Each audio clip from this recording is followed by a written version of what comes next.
Hello student, welcome to my YouTube channel. Next question, rate of change of application of derivative.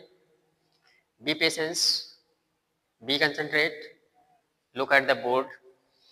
देखते हैं question को, ध्यान दीजिए. Sand is falling from a pipe at the rate of 12 cubic centimeter per second. The falling sand forms such a cone on the ground that its height is always 1/6 of the radius of its base. At which rate is the height of the cone formed by the sand increasing while its height is 4 centimetre.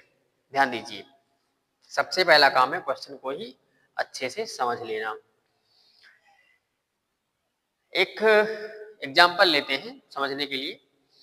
गांव के बच्चे अक्सर ये देखे होंगे, उनके घर पर जब खेत से गेहूं या धान लेके आते हैं और उसको पंखे के सामने, उसको गांव में ओसाना कहते हैं, ओसाए लो. जब उस एक पलड़े में लेकर के पंखे के सामने उसको गिराते हैं तेज हवा करके, उसको ओसाना बोलते हैं. तो ओसाने से जो अनाज गिरता है, जो अनाज का ढेर बनता है, वो कोनिकल शेप में बनता है. तो उसमें आप लोग ध्यान दिए होंगे, जो कोनिकल शेप बन रहा होता है उसका बेस जो होता है बहुत ज़्यादा चौड़ा होता है. और लेकिन जैसे जैसे बेस चौड़ा होता जाता है उसी हिसाब से उसका हाइट जो है वो बढ़ता जाता है. लेकिन यहाँ क्वेश्चन में कहा जा रहा है कि जो हाइट बढ़ रही है वो हमेशा मेंटेन रहती है बेस का 1/6 पार्ट. अगर बेस 6 सेंटीमीटर है तो हाइट 1 सेंटीमीटर रहेगी. बेस 12 सेंटीमीटर है तो हाइट 2 सेंटीमीटर रहेगी. बेस 24 सेंटीमीटर है तो हाइट 3 सेंटीमीटर रहेगी. As it is and so on. I hope question को समझ गए होंगे. मान लीजिए बहुत सारी बालू किसी पाइप से, सैंड मतलब बालू, बहुत किसी पाइप से गिर रही है ऊंचाई से, और वो गिर रहा है तो धीरे धीरे वो बेस बना लेगा, सर्कुलर बेस बना लेगा, और वो धीरे धीरे उठता जाएगा ऊपर की तरफ.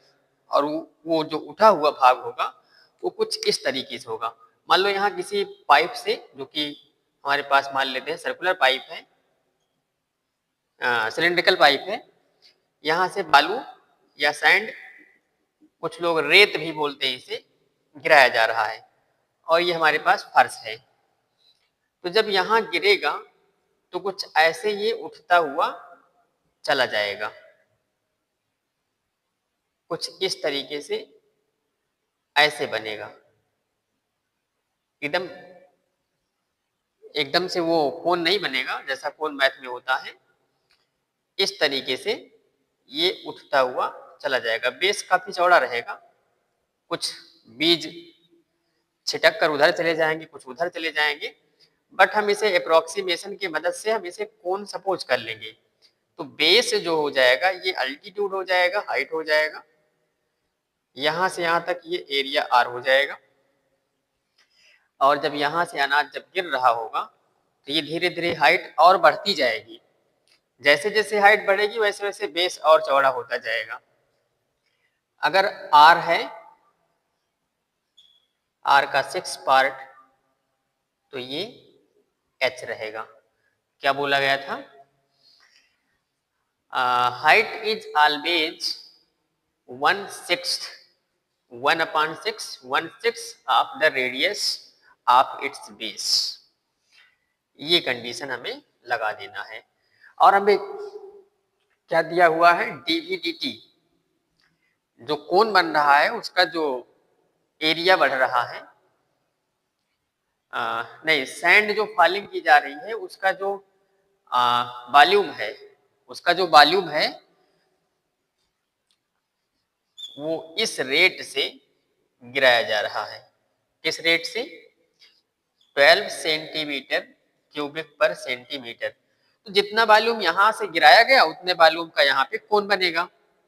जाहिर सी बात है, जितना वॉल्यूम सैंड यहाँ से गिराया गया उतने वॉल्यूम का यहाँ सैंड कोन बनेगा। तो ये हमें गिवन है।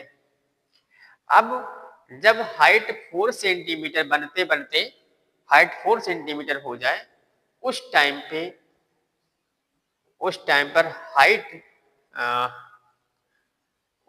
पर क्या पूछा गया था, एट विच रेट, उस टाइम पर रेट क्या हो चुका होगा हाइट के बढ़ने का। आइए देखते हैं। आई होप क्वेश्चन को समझ गए होंगे।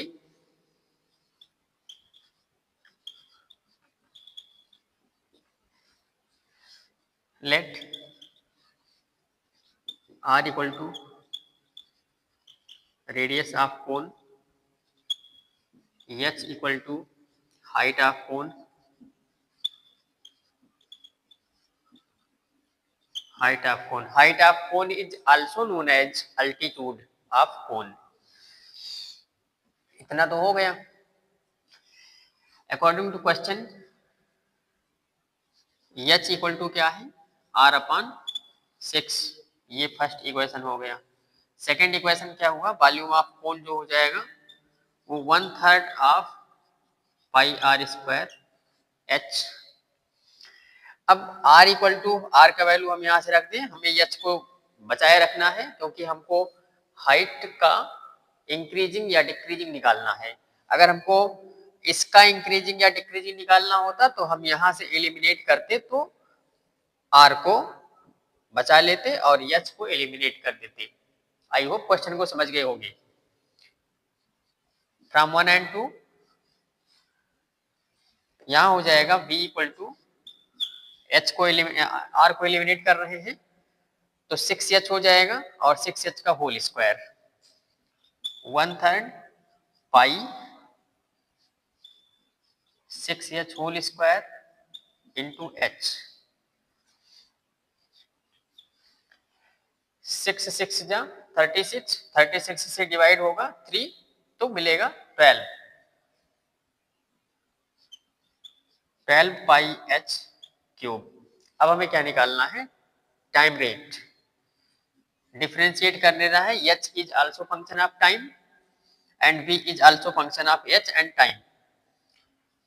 तो dv dt is equal to 12 pi into 3h square into dh dt। dv dt हमें गिवन है, इसलिए dv dt है 12 सेंटीमीटर क्यूबिक पर second is equal to 12 pi into 3। और हमें क्या दिया गया है, हाइट उस टाइम पे निकालना जब हाइट 4 सेंटीमीटर हो, तो यहाँ पे 4 लगा देंगे, 4 square. D H D T का वैल्यू हमें क्या दिया गया है, डी एच डी टी निकालना है, डी एच डी टी निकालना है। 12 से 12 कैंसिल हो जाएगा, पाई हमारे पास बचेगा 4 4 जा 16 एंड 16 3 जा 48 पाई हो जाएगा। इसलिए बच्चों जो हाइट होगी वो बहुत कम रेट से बढ़ रहा होगा, 1/48 पाई सेंटीमीटर पर सेकेंड, जो कि बहुत कम रेट है। और अगर ध्यान से इस क्वेश्चन को समझो तो बहुत कम रेट से बढ़ता भी है हाइट, बेस तेजी से बढ़ता है। तो बेस तेजी से बढ़ता है तो बेस के लिए आप लोग क्वेश्चन सॉल्व करके रेट निकाल लेना, कुछ ना कुछ तो रेट आ ही जाएगा। आई होप समझ गए होगे पूरे क्वेश्चन को। वीडियो को जरूर शेयर करें, यदि आपको उपयोगी लगी कि हमारे दोस्तों को भी इसकी ज़रूरत है, ज़्यादा से ज़्यादा शेयर करें।